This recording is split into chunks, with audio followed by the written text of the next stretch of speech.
أبا الزهراء يا نبينا في الحشر يشفع فينا هو الحبيب السامي ذو الفضل والإنعام adalah mutiara di dalam hati manusia yang meyakini Allah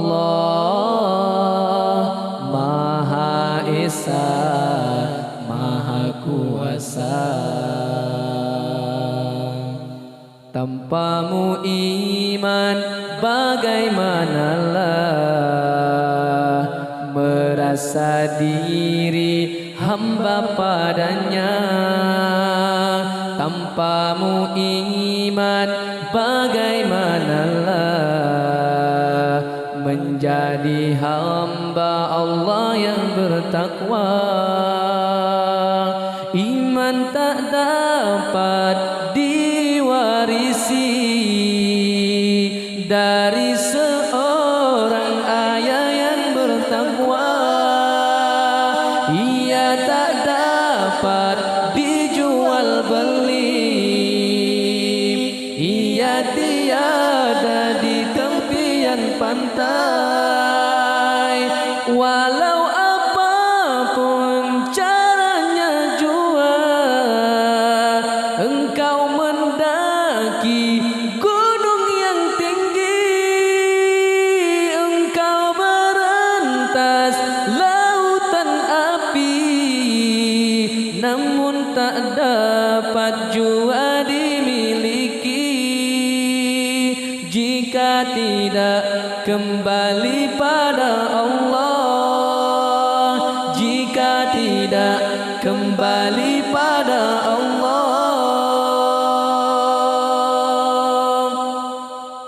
Iman adalah mutiara di dalam hati manusia yang meyakini Allah Maha Esa, Maha Kuasa.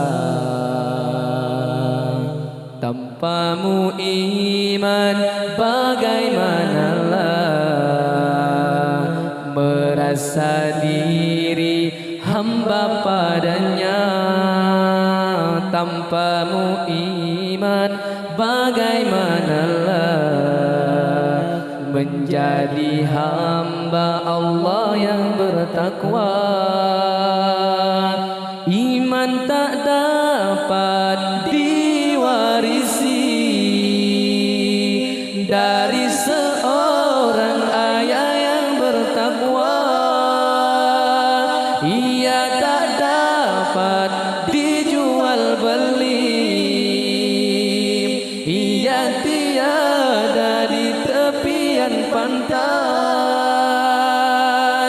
Walau apapun caranya jua engkau mendaki gunung yang tinggi, engkau berentas lautan api, namun tak dapat jua dimiliki jika tidak kembali pada Allah, jika tidak kembali pada Allah, jika tidak kembali pada